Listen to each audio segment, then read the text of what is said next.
Well, if you have been watching this channel for any amount of time now, you know that we really like historic artifacts. And today, we are in Louisville, Kentucky, at this place right here.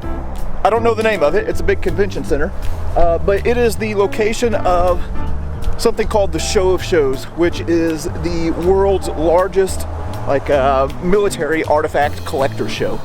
So anyway, we're gonna go in here and kind of see some of the things that they have, maybe see what we can learn. It's a little chilly right now, especially for stupid people who left their coat at the hotel. So we're gonna get in here where it's nice and warm and yeah, see what there is to see.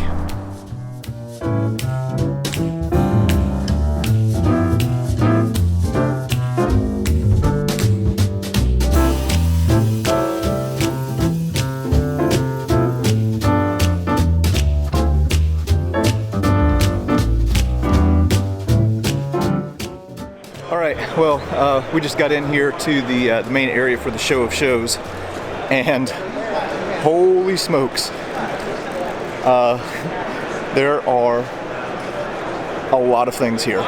So we're going to kind of wander around and look at a few things that are out on display. We're going to try and link up with Erik. He is here somewhere, and then yeah, see what kind of interesting artifacts they have here at the Show of Shows.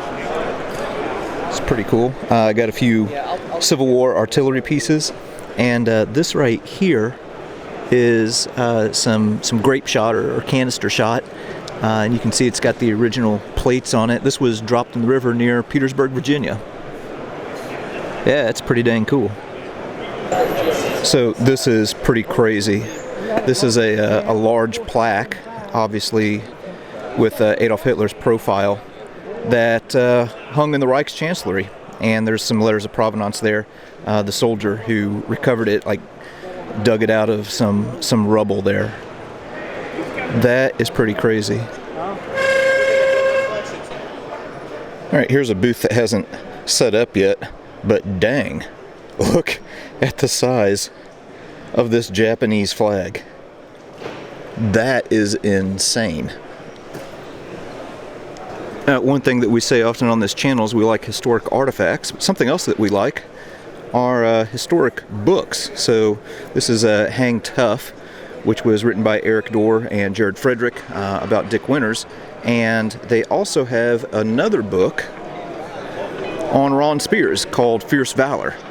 So at the time that I'm recording this, the book hasn't come out yet, but I'm sure it's going to be a good one.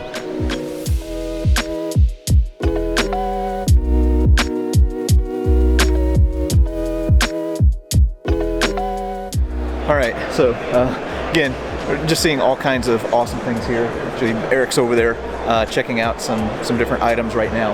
I do need to make note of one thing. A lot of cool stuff at this show.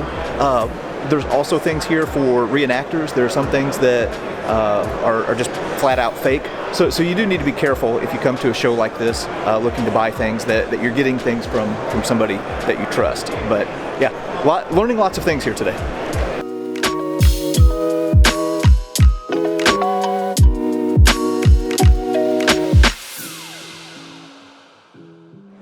So we're at my friend Grant Bias's booth at the shows, and he has some really amazing airborne groupings. He's one of the premier airborne collectors in the country, and I'm just going to go through a couple of things here. This is a grouping from Sergeant Don Reinhardt, who is in F Company 506 Parachute Infantry Regiment. You have his uniform here with a distinctive unit insignia, and pretty much everything here. You know, you got a picture of his helmet. I believe the helmet was separated. It went to another collector, but you got all the insignia here, and just an amazing grouping. I want to come over here. This is items, insignia, and dog tags, and ID from Lieutenant Colonel Benjamin Vandervoort, who is 505th Parachute Infantry Regiment, 82nd Airborne, and he was famously portrayed in the movie The Longest Day by John Wayne. So if you ever saw that movie, and John Wayne's character is Colonel Vandervoort, and he broke his foot on D-Day. There's some of his original insignia. I mean, amazing stuff, just super historical. And then over here we have PFC Herbert Oakley, who was HQ 3rd Battalion 501st, 101st Airborne. And you got his uniform, some of his items, nice set of brass knuckles there, dog tag insignia. There's pictures of him holding some of these uniforms. And what's really incredible here is this is his reinforced jump set, both pants and jacket with the reinforcements on. And he wore that on D-Day. This is a true D-Day set. And they coated these things with gas protection stuff that made it real stiff, and so he boiled his uniform and got that out, so he almost restored his uniform because it made it so stiff that they smelled really bad, and most people didn't keep them. But this is an extremely rare set here, and again, 3 really amazing groupings from Grant Bias, Premier Airborne Collector. Here's something that is pretty interesting. They have a bunch of division patches here. So, like, this is the 42nd Infantry Division. Here's one for the 40th Infantry Division. This right here, you might think is a Nazi patch, but it's actually not. That was the division patch for the U.S. 45th Infantry Division. But then, of course, Hitler came along and ruined everything, so they had to change it to the Thunderbird. So this is really cool. They also have a few places here that show some groupings from like nurses and people from the Women's Army Corps, so showing the role of the women in World War II. Very interesting to look at this stuff.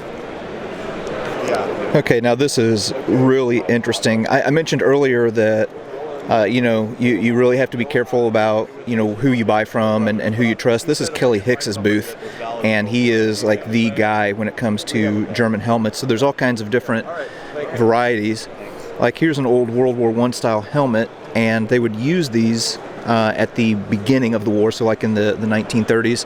And then there are all kinds of varieties, different camo patterns, depending on what theater they were in. But again, the people who collect these things aren't glorifying the ideology, but rather, preserving the history. These were big trophies for the guys in World War II who fought through Europe, and to get a German helmet and bring it back was a pretty big thing. But yeah, really amazing display here. Oh my gosh. I just saw a real-life YouTube celebrity.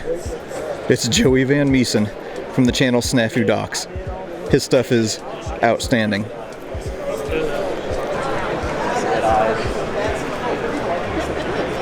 Excuse me, sir. Are you giving out autographs? I'm eating my sandwich. Okay. Okay, so as I said, this is Joey Van Meesen from the channel Snafu Docs, which is so much better than mine. Every time I watch one of his videos, I feel embarrassed for myself. But anyway, he's here with a crew from Footsteps Researchers. I have a lot of people who ask me about, finding out information about relatives that served in the war. You're way better off linking up with this crew right here, because they have some amazing resources and have done some really cool things and know their stuff. So yeah, be sure to check them out and check out Snafu Docs. So I bought this dog tag today at the shows. His name is Albert R. Hunsberger, and it's really cool. It was in a box full of dog tags, and I just took all the dog tags and I asked the guy behind the booth if I could quickly do a research online, and I found out that this guy was with his brother in Normandy, and he was wounded in action in August 1944. So that's all I could do from my phone, and yeah, when I get back home, I will do some more research. But hopefully I can pin a unit, because he and his brother were in the same division, and I don't know the division yet. So I'm looking forward to finding that out. And hopefully, one day we can follow his footsteps. Who knows? But yeah.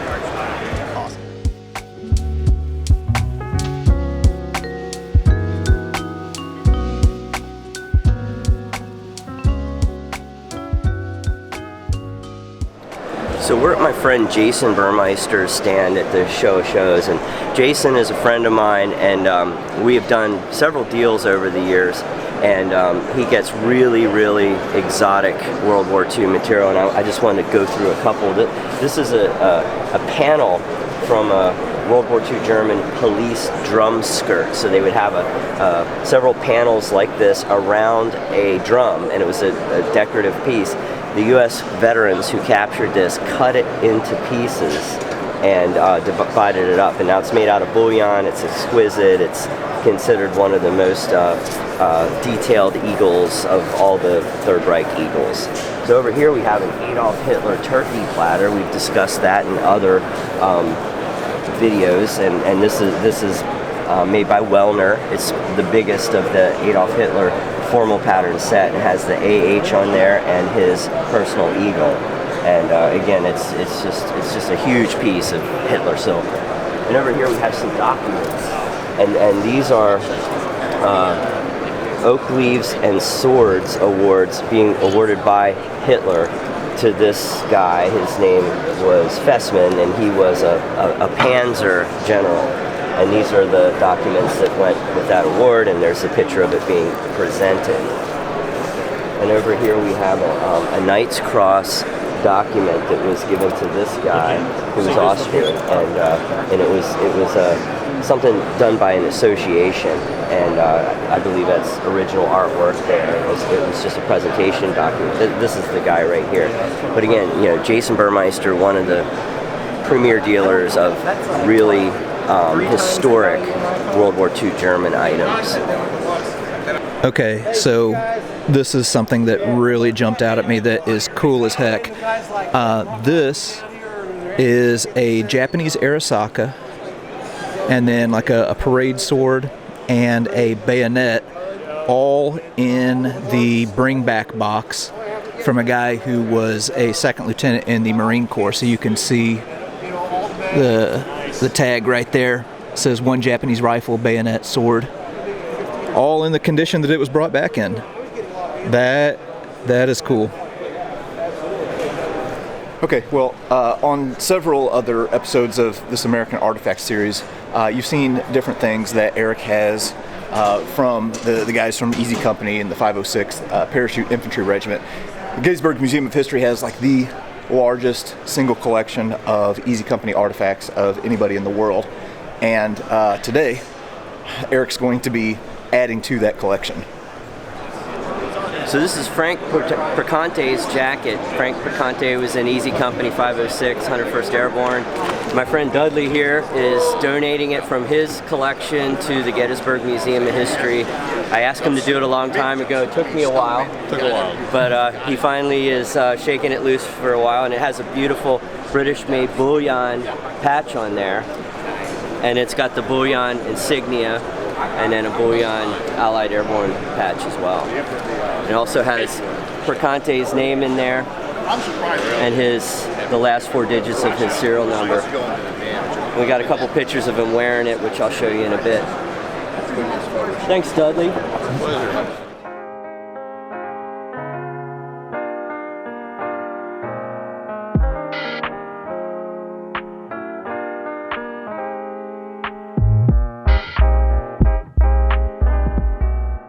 So we're here at Erik's table, and look at this nonsense. There's another table here at his booth, and I guess that some dadgum knucklehead with Play-Doh for brains decided that he needed to rest his lazy butt right here on the corner and bent the leg of this table.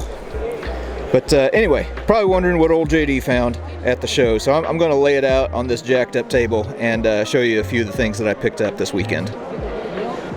Here is one item that I was pretty excited about. This is a signed Japanese flag that was taken as a souvenir from the Battle of Okinawa. And then the guy had all of the people in his regiment, or a bunch of them, sign it. And then I also have this little bring back item that was brought back by a guy named James Sutton. You can see a little Japanese flag here, and then these are pieces from a Japanese aircraft. And then I'm also in a bit of a World War I phase. So I got this infantry tunic from a guy who was in the 1st Infantry Division in World War I. And there were several other things that came along with this grouping, but this is the main thing. And then also got this decorated helmet. So anyway, pretty cool stuff. the World War I stuff. You know, I'm interested in World War I, but the main reason that I got it was to make Chris from Vlogging Through History jealous. But anyway, yeah, those are a few of the items that we picked up here at the Show of Shows.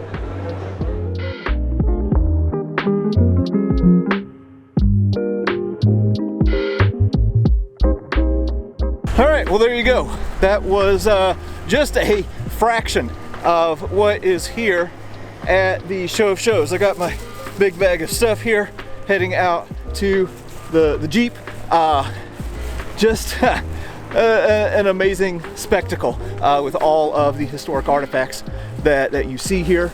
Also, if you want to see Perconte's uniform, it will be on display at the Gettysburg Museum of History, along with all kinds of other Easy Company stuff. And I saw a few of the other things that Erik picked up that I don't think I could talk about right now, but it will also be there at the museum, and will definitely be worth going to see. So anyway, as for now, we are going to get loaded up and head off to the next place.